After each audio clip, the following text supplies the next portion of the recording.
Speaker, I thank the gentleman for yielding. Ladies and gentlemen, let us be clear as to what we did tonight. We sent a request to the United States Senate to simply treat all Americans equally under Obamacare. We sent a request to the Senate, keep the government open, because the President has chosen to give a pass to big business for 1 year.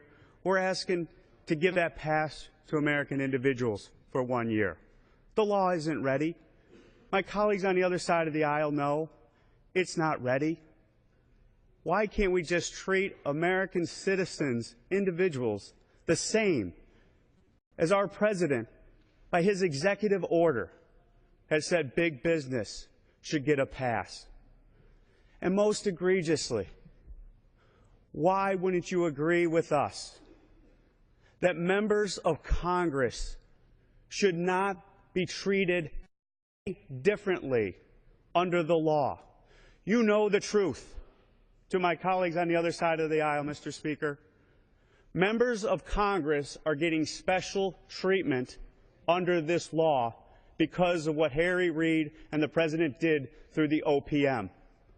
Our contributions for our health insurance premiums as we go into the exchanges are different and not allowed to every other American citizen. So what we stood up for tonight was a simple request. We will keep this government open, but let's just treat American citizens no differently. No special treatment for members of Congress. American citizens no different than big business. Why don't you join us? Why don't you join us in those common sense reforms that Americans across the country are saying, we don't want this law, it's not ready to go, but at a minimum, just treat us the same as big business America. Treat us the same. And don't give members of Congress, yourselves, to my friends across the aisle, special treatment under the law. That simple agreement would have kept the government open. And I hope that you will heed that fundamental call for fairness.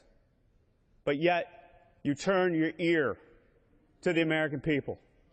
And the U.S. Senate turned a deaf ear to the American people and said, we're going to continue the status quo, and that somehow us in Washington, D.C. should be treated differently.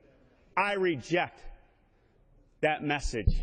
I reject that notion. And I stand for equality for all Americans. With that, I yield back. The gentleman's time has expired.